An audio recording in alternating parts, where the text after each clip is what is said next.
জীবন সুখময় করতে চাইলে 1 নম্বরে স্যাক্রিফাইস, 2 নম্বরে ঝগড়াকে আমরা কি বলে দিছি আজকে ভুলে গেছি, ঝগড়াকে কি বলবো নো। 3 নম্বর দাম্পত্য জীবন সুখময় করতে চাইলে দাম্পত্য জীবনের কোনো গোপন কথা কারোর সাথে শেয়ার করা যাবে না। এটা কবিরা গুনাহ, এটাকে হারাম বলে ঘোষণা দিয়েছে কে? এটাকে বিষ্ণু বলেছেন আযমুল আমানা। স্বামী স্ত্রীর মধ্যে যে অন্তরঙ্গ মুহূর্ত কাটে, এই মুহূর্তগুলোর কথা কারোর সাথে শেয়ার করা যাবে? নীলফামারীর যুবক ভাইরা চিল্লায় বলে এগুলো শেয়ার করা যাবে? বিষ্ণু বললেন খবরদার, এটা আযমুল আমানা।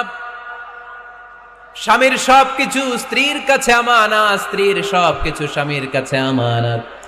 আবার বিষ্ণু বলেছেন যারা স্বামী স্ত্রীর গোপন দাম্পত্য জীবনের কথা অন্যের কাছে শেয়ার করে দেয় তারা হলো আশারুন নাস, পৃথিবীর মধ্যে সবচাইতে নিকৃষ্ট মানুষ। এরা নিকৃষ্ট, এদের চাইতে নিকৃষ্ট আর কেউ হতে পারে না। উলাইকা কাল আনআম বাল হুম আদাল। এরা পশুর চাইতেও নিকৃষ্ট, যারা স্বামী স্ত্রীর প্রাইভেট কথা, পার্সোনাল কথা মানুষের কাছে বলে বেড়ায়। আসিবাউ হারাম, এই গোপনীয় সব কথাগুলোকে অন্যের কাছে প্রকাশ করা হারাম করেছে কে? চিল্লায় বলতে হবে কে? তাহলে খবরদার, নিজেদের দাম্পত্য জীবনের কোনো কিছু অন্যের সাথে শেয়ার করবেন না।